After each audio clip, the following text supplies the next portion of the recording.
వరంగల్ పశ్చిమ నియోజకవర్గ శాసనసభ్యులు నాయని రాజేందర్ రెడ్డి జన్మదినాన్ని పురస్కరించుకొని మంత్రి పొంగులేటి శ్రీనివాసరెడ్డి, వివి ఎమ్మెల్యేలు కడియం శ్రీహరి, కెఆర్ నాగరాజు, దొంత మాధవిరెడ్డి, శాసనమండలి సభ్యులు బసవరాజు సారయ్య, చైర్మన్ ఇనగాల వెంకట్రామరెడ్డి, నగర మేయర్ గుండు సుధారాణి, మాజీ మేయర్ ఎర్రబెల్లి స్వర్ణ కేక్ కట్ చేసి శుభాకాంక్షలు తెలియజేశారు.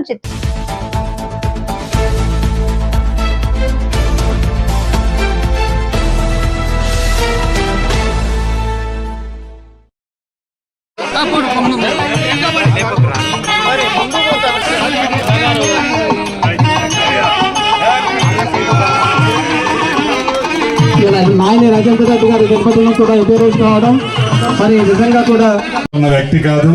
సుమారుగా ఒక 25 సంవత్సరాల నుంచి పరిచయం ఉన్న శాసనసభ్యులు రాజేంద్ర రెడ్డి గారి పుట్టినరోజు. వారి నిండా నూరేళ్లు చల్లగా ఆనందంగా ఎప్పుడూ నవ్వుతూ మరిన్ని ఉన్నతమైన పదవులు ఆశించాలని మనస్ఫూర్తిగా వారిని కోరుకుంటూ సెలవు.